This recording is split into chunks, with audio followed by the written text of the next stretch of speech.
Chapter 15, Nest Building. It rained for the whole next week. Mary missed going to the garden and seeing Dickon, but she and Colin spent hours talking, playing games, and reading to each other. He hadn't had a crying fit since he met Mary. Mary was very cautious about talking to Colin of the secret garden, in case he couldn't keep a secret. But how could they get him there without anybody knowing? She was sure the garden would help him get better as it had helped her.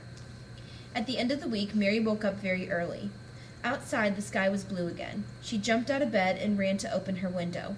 A sweet, fresh breeze greeted her. She put her hand out the window to feel the sun. "It's warm," she thought. "It will make the sprouts grow, and the bulbs work very hard. Oh, I must see the garden now." She dressed quickly to the sound of birds singing. She hurried downstairs to a small side door she could unlock by herself. Outside, the grass had turned green, and there seemed to be living things in every bush and tree.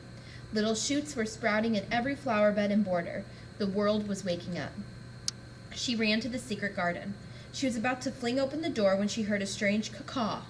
Looking up, she saw a big blue-black bird on top of the ivy-colored wall. It made her nervous, and she hoped it would fly away. When she entered the garden, the crow flew to an apple tree. Under the tree was a small red dish animal with a bushy tail, and Dickon kneeling in the grass. As Mary approached, the animal went over to Dickon. The crow flew down and perched on his shoulder. Dickon introduced his companions. "This fox cub is Captain. The crow here is Soot. They followed me across the moor this morning." The fox and crow stayed with Dickon as he and Mary walked around the garden. They didn't seem afraid of Mary. Mary told Dickon how she had met Colin and played with him every day. "He says I make him forget about being ill and dying," she whispered. "I'm glad you know about him," Dickon whispered back. "I couldn't have told you myself." Mary was surprised. "What do people know about Colin?" "Folks know he's ill," Dickon said.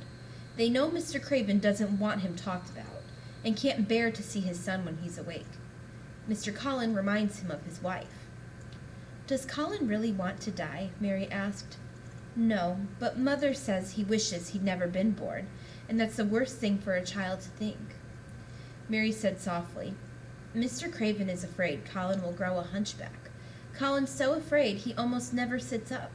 He feels his back for lumps. He says if he ever finds one, he'll scream himself to death."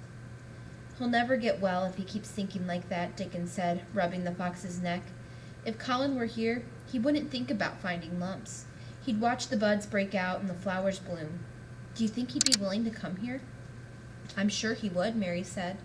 "He knows about the garden, but not that we found it. Maybe he'd come outside for us. He could order the gardeners and everyone to stay away. I'm certain Colin could keep our secret." Dickon smiled. "Then we'll get him out for sure."